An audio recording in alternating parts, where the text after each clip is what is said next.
Health and wellness are more than a destination. They are a process and a journey of personal choice.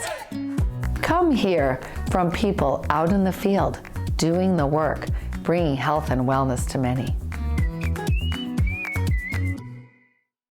Hello, everybody. Welcome. Here we are at a Wellness Revolution, and we have a wonderful guest today to interview, Nicolina Louds, and she is an entrepreneur, a founder of a company called Glycan Age, and really, in my opinion, sort of a pioneer with her parents in a new field of science. And we're going to talk about it, glycoscience today, how important the science is for our health and well-being. So I would love, Nicolina, to start by you just sort of sharing a little bit about yourself and how you got into this and how you founded this company. Hi, thank you for having me here today. I really appreciate it.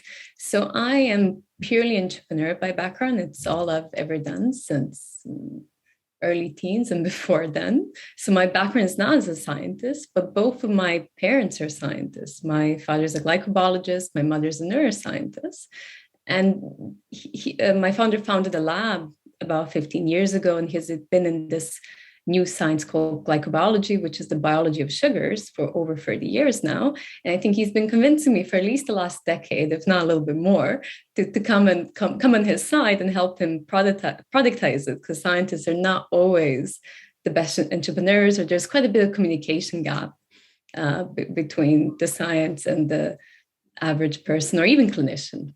It is important to bring the information so that generally people can understand how significant the science is. So let's start with a little bit more about your dad. Like, what did he do? Well, I think 30 years ago, they were all mainly working on DNA, and he even started as a DNA lab, but they've always looked at this other part of molecules, which were the sugars. And they're actually, if you look at the complexity of life, the sugars make us more complicated than genes. Because genes, only if you're looking at longevity or complex diseases, they maybe explain 20, 30% of the influence. And then everything else is something else.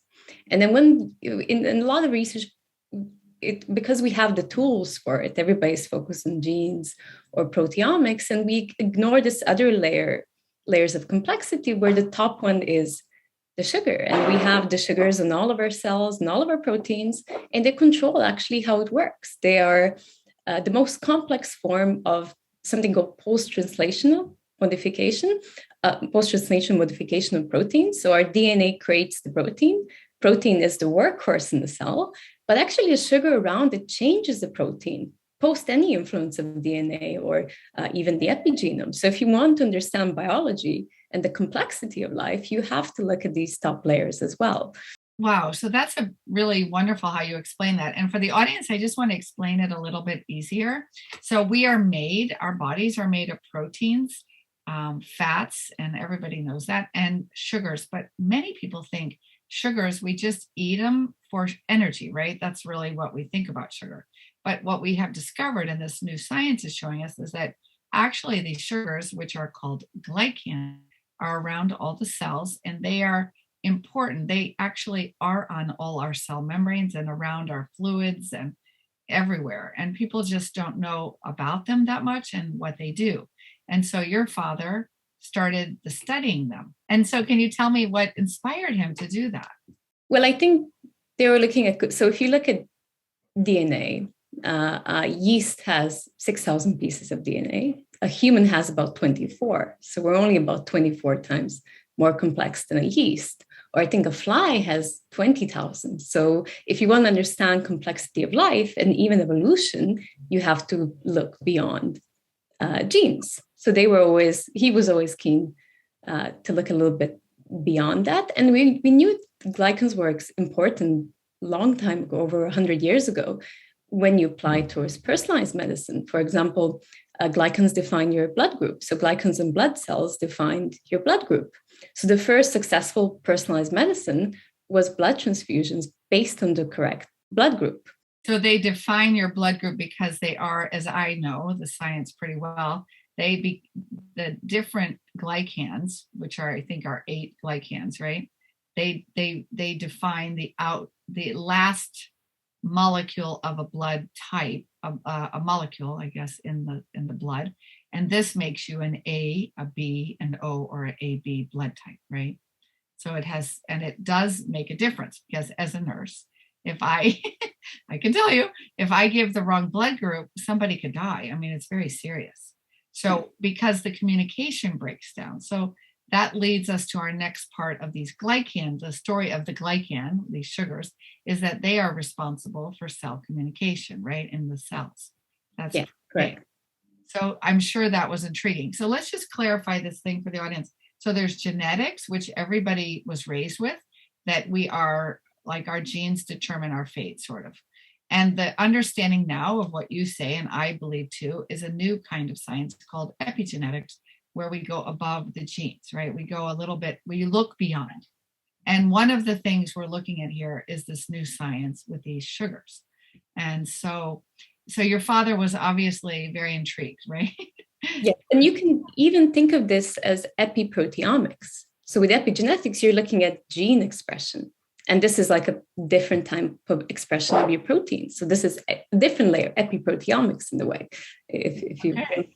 So to be more specific, maybe explain a little bit about glycans and what they do in the cell. Because I said they're responsible for cell communication, but they do much more, because communication involves a lot of things, right? And you have glycans everywhere. You have them in your gut, you have them on fats, you have them on immune cells. So they're pretty much everywhere. On the immune system, they're really important in controlling inflammation. So depending on what structures you have around them, you will have more of a pro or anti-inflammatory response. And our immune system is really important in aging in general. In pretty much all the chronic conditions we develop later on, there is this low-grade chronic inflammation, or our immune system creates them in a way. So even diabetes, cardiovascular disease, it's also a type of autoimmune disease in a way. So in other words, these glycans are everywhere. And the biggest thing that they do is they help to control or regulate our immune system response. So the glycans sort of are like this part of the cell that help to say who's who there at the door. Even for your own cells, to distinguish healthy cells from sick cells or even cancer cells. So they really are quite important. Okay, so that's the big thing, the immune system. I know they affect other things too, like your mother work with the brain. So we're mainly made of proteins, and you have glycans in pretty much all proteins. And in different proteins, they do different things. For example, in the gut, they feed our healthy bacteria. So you kind of select the glycans. You keep the glycans that will feed the ones you want, the bacteria you want to keep. So in lots of different places, they have lots of different roles. And a lot of it is still unexplored. So for the brain, there's not a lot of research. Most of it is on mice, a little bit more now on postmortem, but there's not a lot of data on what they do. And they already see that they may be moldable. So from the data they're seeing, they understand that maybe something could mean a certain neurodegenerative disease, but same as it can change in a negative direction, possibly can change in a positive direction as well. So they're a really important part in understanding pretty much all diseases that happen, and nobody's actually looking at them, or there's very few labs and scientists who are working together to try and decode them. But they're a huge level of complexity that we're only just beginning to look at. And if you ask most scientists, they still don't know how many letters they are. So with genes, there's 4 letters. If you ask anybody, everybody knows that, even a regular consumer. But if you ask how many letters they are in the glycan, there's 9, and most could not answer that question. Can you explain a little bit about how these glycans work on the cell membrane, and particularly is very important? So with the immune system, we look at antibodies, and we look at IgG, which is the most prevalent antibody in blood. And then as you're aging, you accumulate this structures which induce inflammation, and you lose the ones which suppress inflammation. So you have this low-grade chronic inflammation that we also call sterile systemic inflammation. So it doesn't necessarily have apparent cause, but it just goes up with age. And then that turns to certain age-related diseases with time and different problems in different people. And so the bottom line is this will then affect the cell membrane's ability to function if you have a lot of inflammation, obviously. So the whole body will become less efficient, let's say, at doing what it needs to do and absorbing nutrition or regulating hormones or whatever the body does all day long to keep us well. So the better off we can control our inflammation, the healthier we are going to be. And so your father really has taken this on to study this and develop this company, which I'm really excited about, actually. So one of the things, let's go back to the immune system, and I'll read what you write from your website. You write, just so everybody understands how important this is, nearly all the key molecules in both the innate and the adaptive immune system, which is the innate is our initial response, and the adaptive is like that we remember and we can react to something that we've already seen. So our glycoproteins, so the glycan and the protein together, so the glycans play a role in their stability and protection from the protease, and they mediate the interactions with other molecules. And then you go on to say, and human serum contains large portions of these glycoproteins, including immunoglobulins, which you just mentioned. So that's IgG, IgA, IgD, IgM, and IgE. So maybe explain a little bit more in detail about how the glycans work in this way. So I can explain more from how our testing works and how we built it. And one of the reasons they built it is whenever they looked at a certain condition, you had to look at the age of the person along with it. So you would see more prominent or significant changes with age than you would sometimes see with certain conditions. So whenever you did research, you have to have data on age. And they did the first largest glycom study in the world, both the IgG and the protein, or the total plasma glycom. And they also founded the Human Glycom Project probably about 2013 now. So they're accumulating this database of over 150,000 people from different biobanks where they followed them also longitudinally. So you have the same person followed over a couple of decades. And then they saw that what they're seeing is not chronological aging. So it's not fixed as the years are going by. They're actually seeing biological aging, or how healthy a person is as they're aging. And then they also didn't know if this is something you can change. So they didn't know if a certain person is fixed at a certain rate, and that's something you can't influence, and ends up you can. So back in 2016, they did their first study looking at a nursing home where they put them on a certain diet and exercise program, and they saw these glycans change in a positive way. And they kept doing research, seeing how you can turn back this biological aging clock. And now we have a lot of data how you can turn it back with lifestyle, and also going into some pharmacology a little bit later down the line. It's so wonderful. Wow, that just gives everybody so much hope that you're not victims of what happens to you, that you can actually alter and really impact what your outcome of your life will be in so many ways. I mean, you can't influence maybe everything, but in this case, you can really have an impact in your cellular health, which is going to make you healthier. So I think that's really exciting.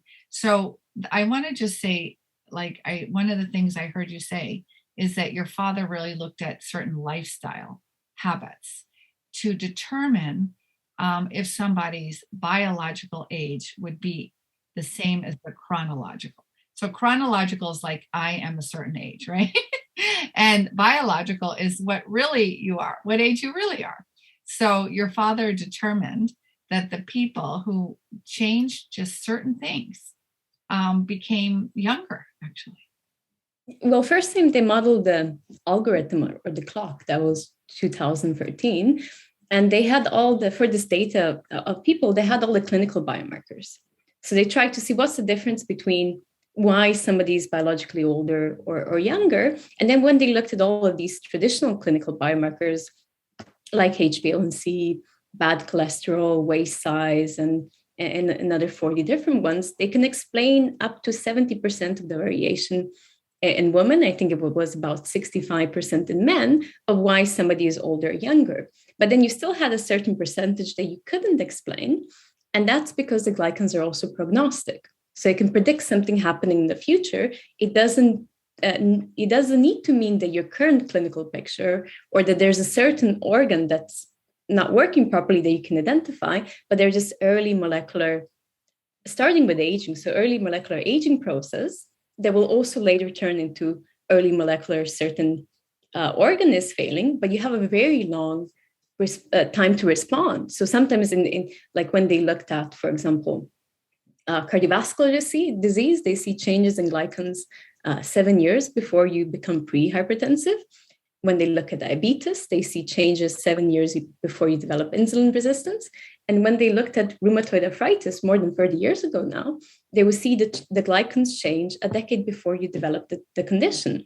So there's already validation that your biological age can be reversed with lifestyle, going with things which are already obvious. So we first looked at weight loss, and that was published in the International Journal of Obesity last year, where we saw that with extensive weight loss, you can reverse your biological age. And then also following 2,000 twins over 2 decades, they see that the twins which gain weight age faster, the twins which lose weight age slower.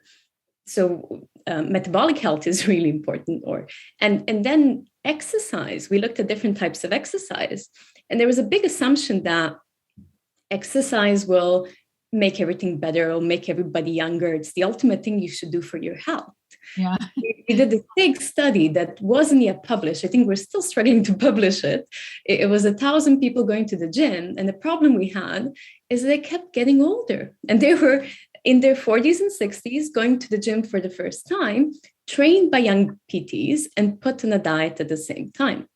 And back then, this was a few years ago. It went for a couple of years, and the founders of the study were not happy because they were expecting everybody to get younger, and obviously that was their business, so it wasn't the best news for what they were doing. But we learned from these smaller sports studies is that exercise on top of caloric restriction is actually bad. And if you just exercise, so if you do something like interval sprints, you do become younger. So this intermittent stress can be positive, and this is why exercise can be good. But one big misconception we do at the gym, we restrict calories and we put intensive exercise on top. And we learned that this is actually really bad for your immune system and general aging trend as well, because when you're building muscle, you're supposed to be fueling that muscle. And if you're actually restricting your calories and your energy, you're not fueling the damage you're doing. So you're just accumulating the damage. So that does not include, obviously, people who don't restrict calories and do exercise, because they are still giving their body good nutrition to repair.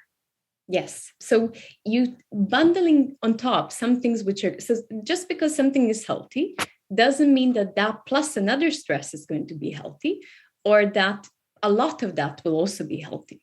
There's a certain level which is healthy for an individual.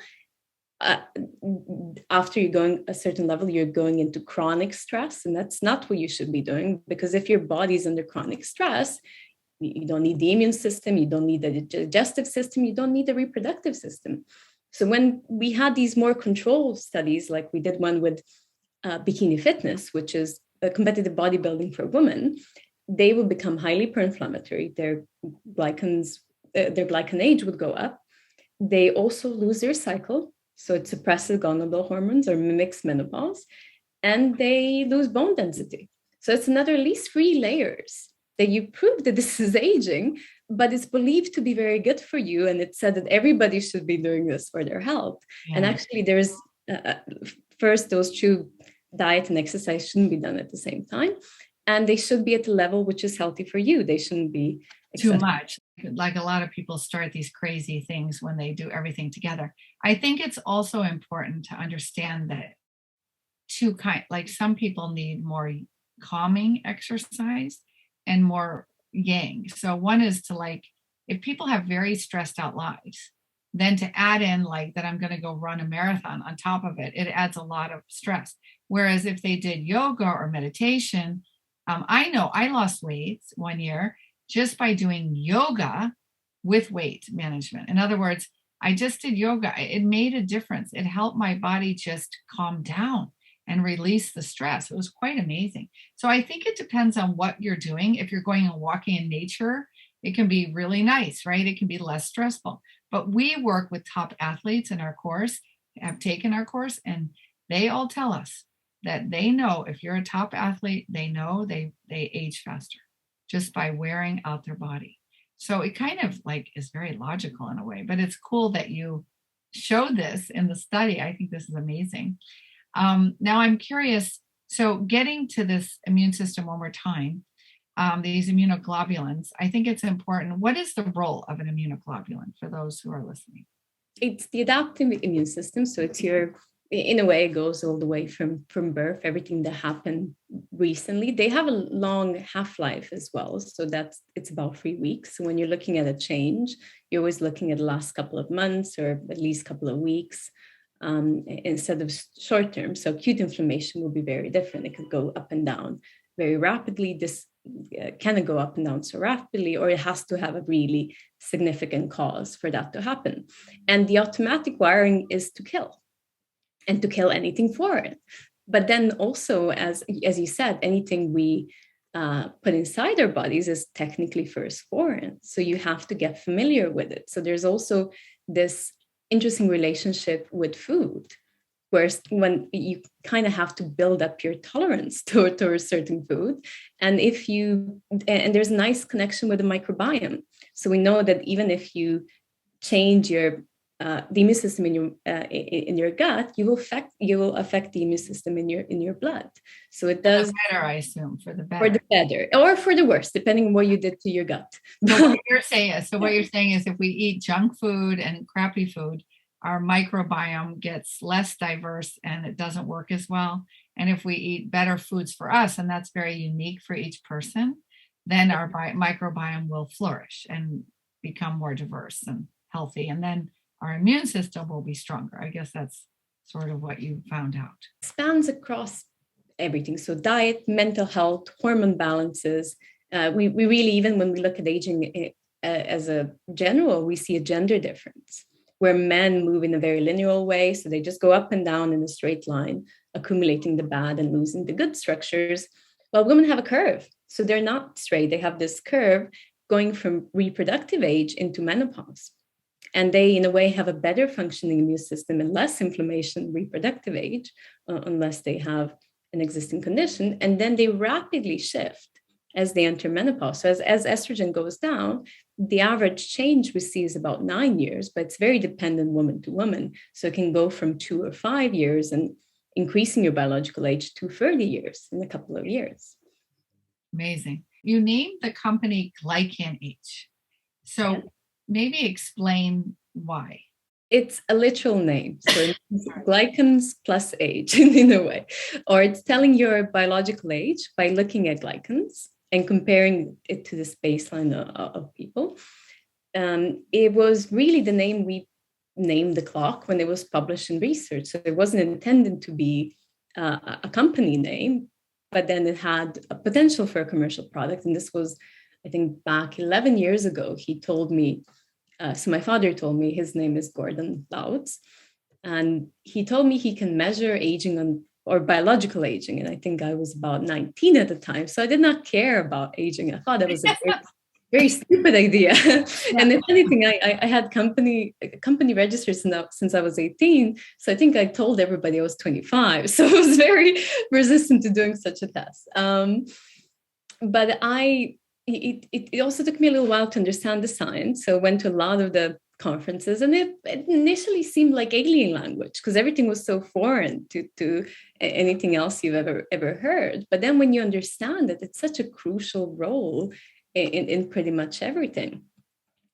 And I think that the other problem is the access to different labs. So you really don't have a lot of labs which could look at a lot of people in volume. So they were the first ones who did it. You have another academic lab in Leiden University who's looking at also glycans in more of a high throughput way, but there's only 2 places in the world you can do it in that type of volume.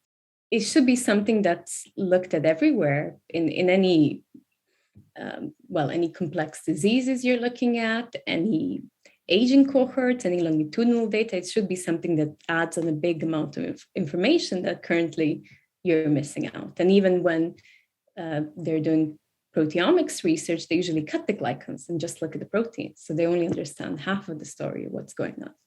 And that's what we see in the world, because most people do understand that we are made of a lot of proteins and that our DNA will give a code to make proteins in a certain way. And if it goes well, we make the right proteins. And if it goes not so well, we don't make the right proteins.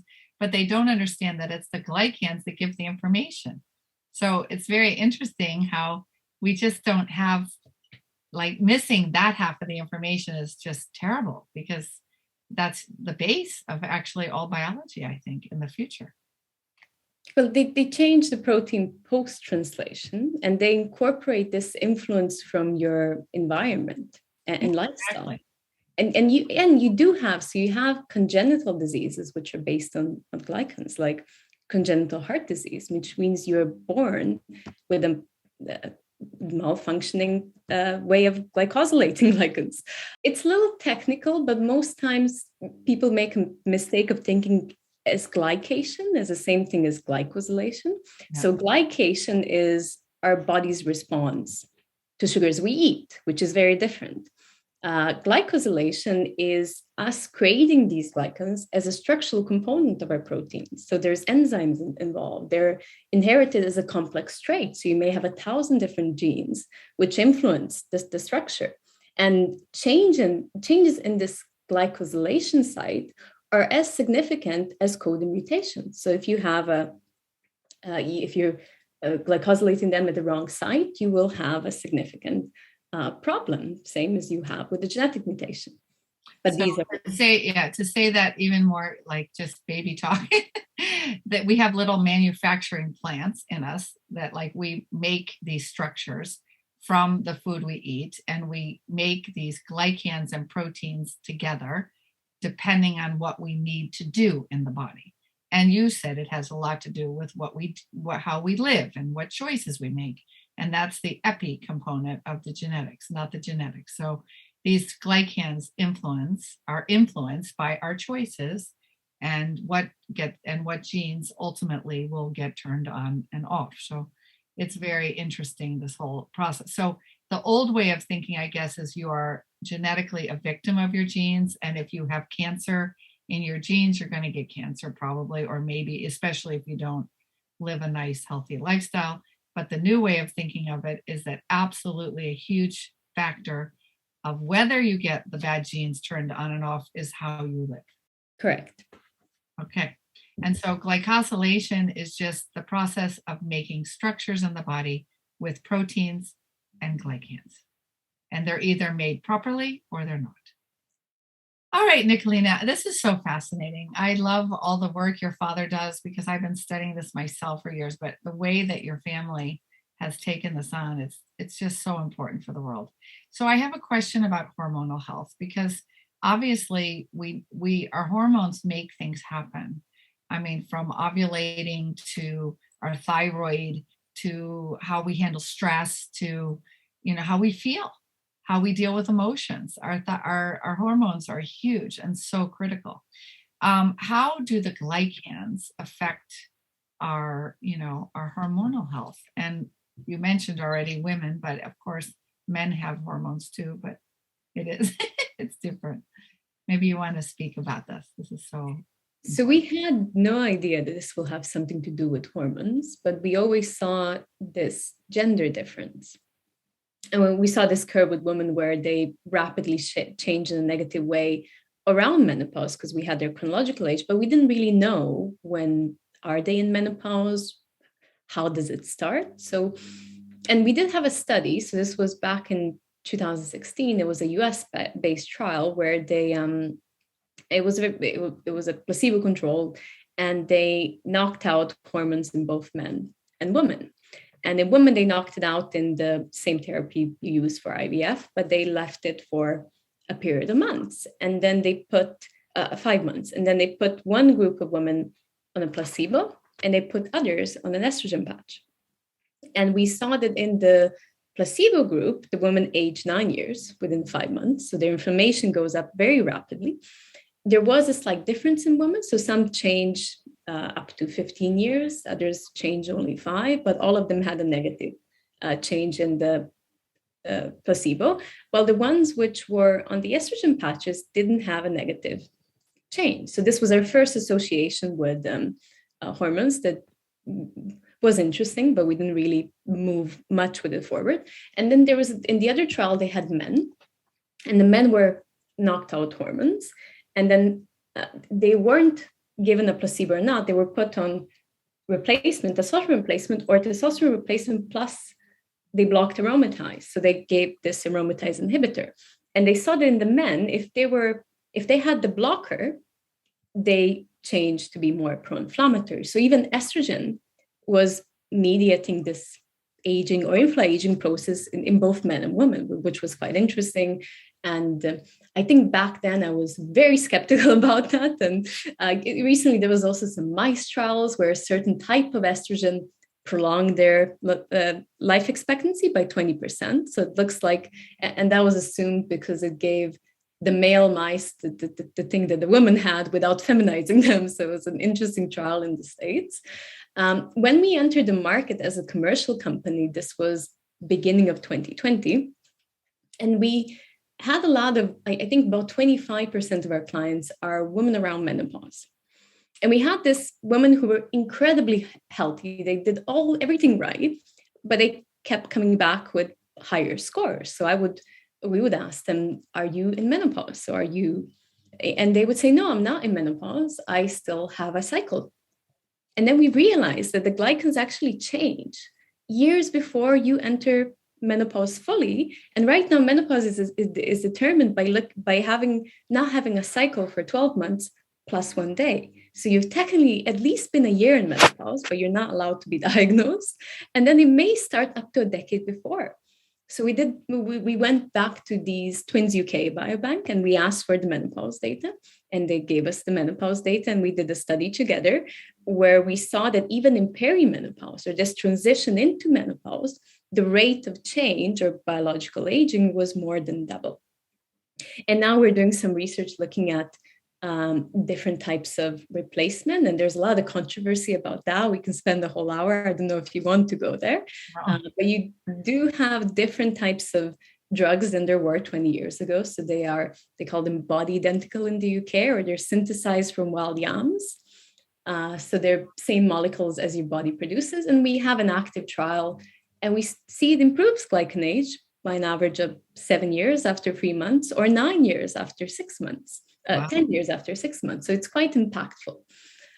So that's one thing we're pushing forward in research. We really want to, and we see that women are different. So even how they enter menopause is very different. Some are a little bit more like men. So they start to lose hormones gradually over a longer period of time. So they follow aging a little bit more precisely or more similar to men.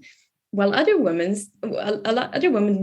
lose it very rapidly a couple of years before. So they have a very dramatic change. And that could mean something for their decision-making on when is the right time for therapy. Also, what type of therapy works for me? Because it's not just that. So I also first had this worry that maybe can something be bad or good? Like, can this replacement cause some risks in the future, like breast cancer, like it was popularized in the media?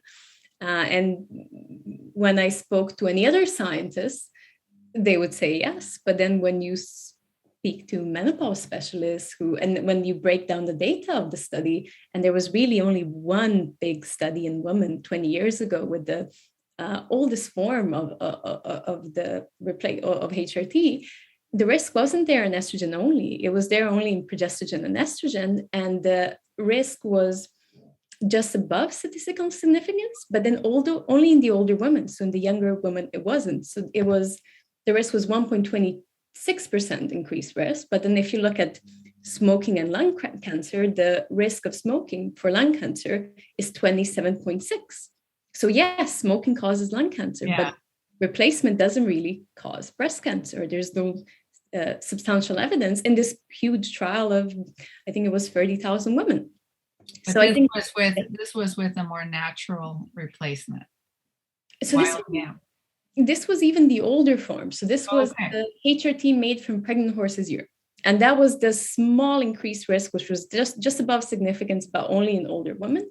In these natural body identical, first, nobody is funding this research because 20 years ago, this was this super expensive trial, which they shut down probably because there was an economic crisis at the time and they didn't see any benefit. Because if you're introducing estrogen after not having it for 10 years, because the average age of the woman in the trial was 63. So they were at least about a decade and something in menopause. Yeah. Then it's stuck to the system. You shouldn't be giving them the same dose or even the same type of HRT because their estrogen receptors are not sensitive anymore. So there's a lot of kind of misunderstanding around that. And it was very vilified. So I actually compare it to what's happening in the aging industry, where because something is natural, aging is natural, we think we shouldn't meddle with it, or it shouldn't be something we treat or change our behavior, lifestyle, or take an intervention for. So similar to menopause, it's natural. Every single woman will go through it. But it's also the inflection point for all age-related diseases in women. So women post-menopause have, I think, 3 times more diseases, chronic conditions than men. I just want to ask one specific question. So these glycans are on the cells. They're all around the cell membrane. They're responsible for cell communication. Cell communication is life force. Without cell communication, our cells can't communicate or they miscommunicate. And if they miscommunicate, they start maybe even attacking our normal cells. And this is autoimmune, right? So lots of illness is caused by cell miscommunication. And so these glycans are critical, and the hormones sit on those glycans, we call them receptors, to make things happen. So if you do not have enough of those glycans, or you don't have enough, maybe you don't have enough hormones. So you said there can be a lack of hormones, or there can be a lack of receptors, or both. And as we age, this can happen. And then our hormonal system doesn't work as well, and we get cell miscommunication. So maybe you want to just talk about the importance of cell communication and glycans for receptors. I think if you have. So I can talk about from our perspective on antibodies, because we don't look at the whole cell, we look at the protein or the glycoprotein. And with age, we see this. So there's this misinterpretation that as we age, we have a underactive immune system. And actually what happens is more of a dysregulated immune system where it overreacts to the wrong thing and underreacts to something that it should be reacting more. And that's mediated by many, including hormones. And for example, for autoimmune thyroid, we know that some of the glycans are actually causal. They're not just a sign of this hormonal imbalance, but they actually cause autoimmune thyroid conditions. So they're really important. Actually, we have a line of work around hypertension where we also establish causality in mice so far, but we have this association and correlation in humans where we see that they change a long time before hypertension happens. But in mice, we can even prevent hypertension with certain glycans. And I think this is something that's more your field, looking at different supplements. And that's an area we don't almost have any research. We're focused on biomarkers and developing those into future, hopefully clinical biomarkers, which are preventive. So they're prognostic. They can tell you a very long time frame to respond. So which glycans are good for hypertension to prevent that? We had this study in mice where they fed them a high-fat diet, and then they develop hypertension and become obese. But if you give them manna, which you're very familiar with, mannose, which is a precursor to sialic acid, they become obese, but they don't develop hypertension. Very interesting. So now we're trying to look at human studies, but also it's probably connected. Well, we were trying to also look at high stress environments, so deep divers or veterans, to see if we can prevent the damage with a glycan-based supplement, which would be very interesting. So it's obviously everything, right? it's not just adding in glycans as a supplement, it's also your diet, your exercise, your emotions. Can you speak for a minute about emotions and how they affect the glycans? That's an area which doesn't have a lot of research, but there's a big connection. We see it all the time commercially with things like meditation, which we had no idea has an impact. But the average meditator, particularly if he meditates about 2 hours a day, is 10 to 20 years younger than the average population we look at. So there is something with management of stress and emotion. And we know that the reverse is also impactful, because we did do studies on PTSD. And if you have PTSD, or the average person with PTSD is about 15 years older in biological age. Oh, wow. That's interesting. So that's powerful. That's crazy. Think about that. Yeah. That's huge. Like post-traumatic, how many people have traumas? Not just PTSD. Many people have traumas they don't even know are there from childhood or from other, even genetic history. They carry it. So then these people are, by even at the beginning of their life, sort of putting a stress on their whole system. Yes. So the glycans are very good, particularly on the immune system, a very good marker of homeostasis. And there's many things which can put you out of homeostasis, and it can be too much or too little of something. And then we're also hugely individual. So in mice, we can see that some have a high vulnerability to stress. So about 20% of them would develop a mouse PTSD, while the other 80% would not. So there is this also different way of how we respond to stress. And when we look at diet, so when we learn that weight loss or caloric restriction on its own can impact your aging in a positive way, so reduce your glycan age, we thought, okay, so let's now find the diet that everybody should be following that's gonna great, that's gonna give them all a longer, healthier life. And it doesn't exist. Yeah.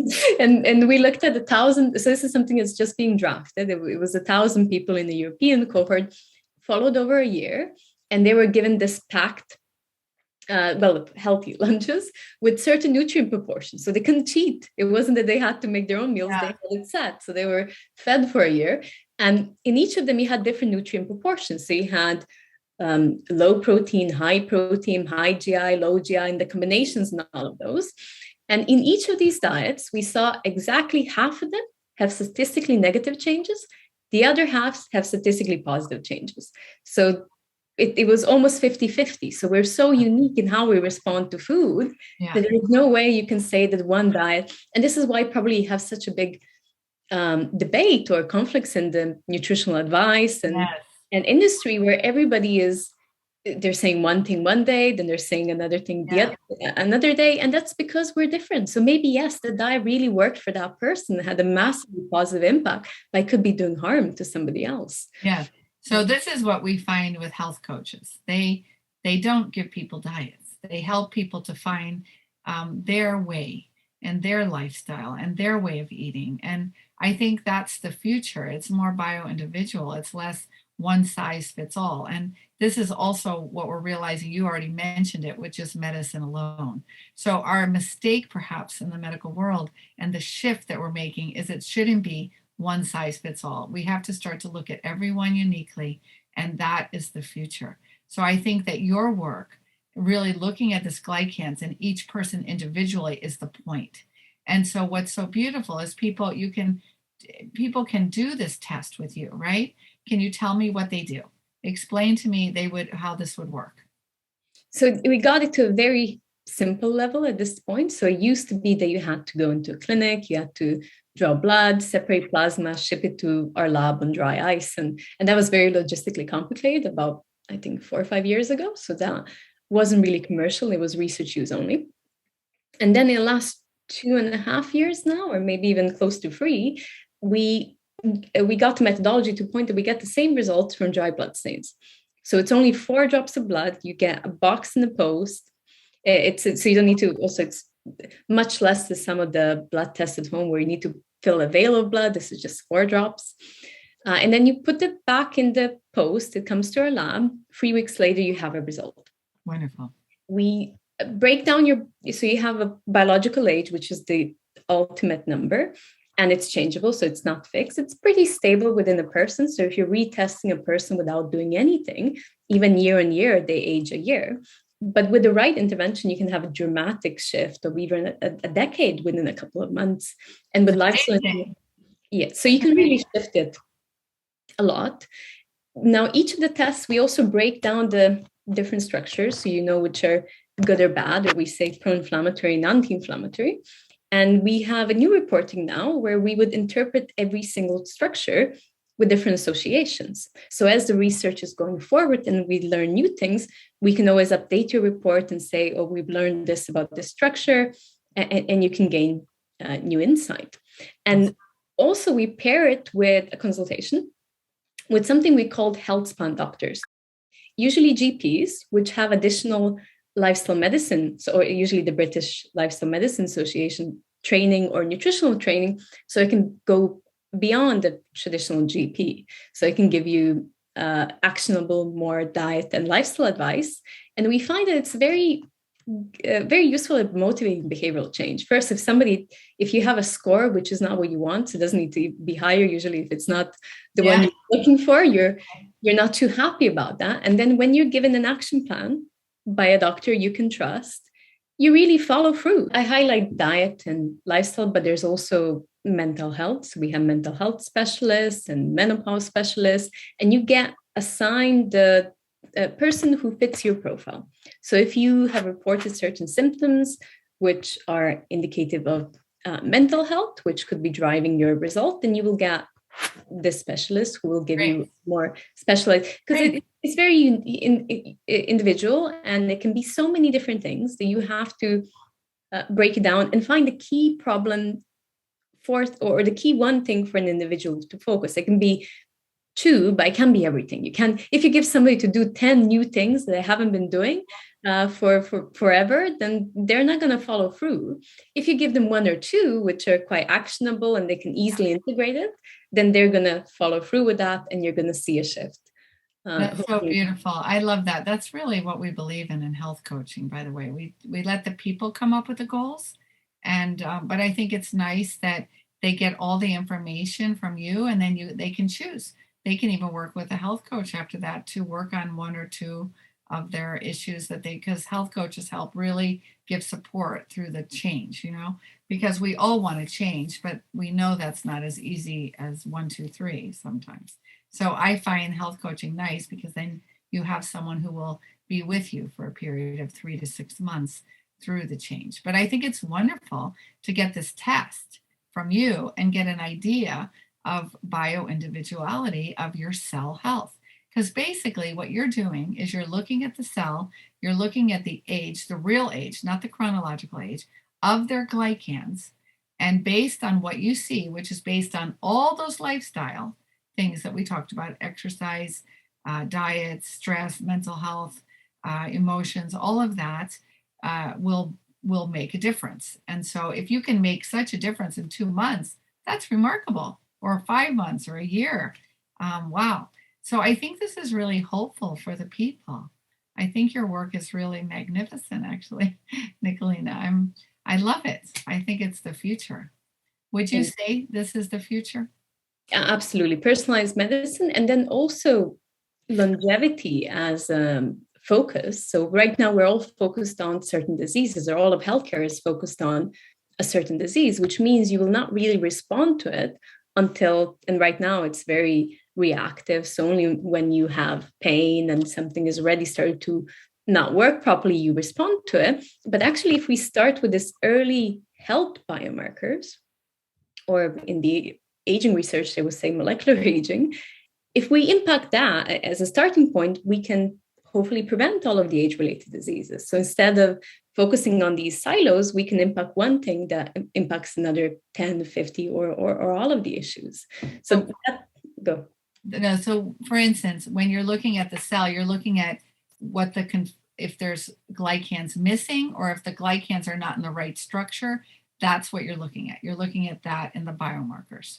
And so we're looking at the composition. So we look at antibodies, and we look at the most prevalent antibody in blood. And then you have about 50 different structures around your IgG, and they change in composition. So it's not like you will basically accumulate more of these inflammation inducing and decline in the ones which are suppressing. So the composition changes with age, but also changes with lifestyle.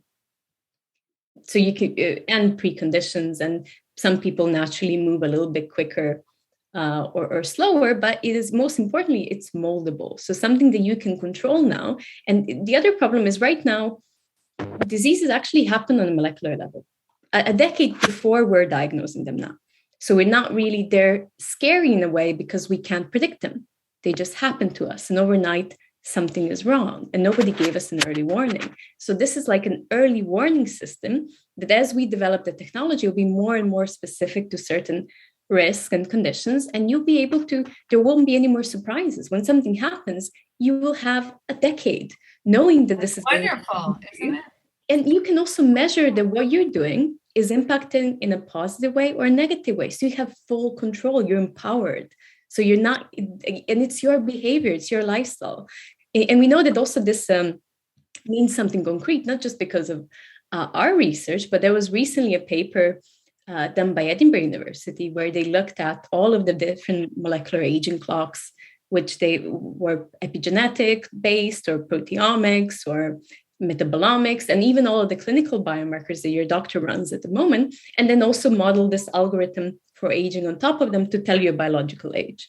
And the acceleration of your glycan age was most predictive of future hospitalization. So we know that when you're reducing your glycan age with simple interventions, because we all very much underestimate how much these simple changes in our lifestyle actually mean towards our long-term health, you're increasing the years of healthy life for somebody. And you can measure it in a way that's concrete, that you control, you can act upon, and that can be more empowering instead of something that we're scared about.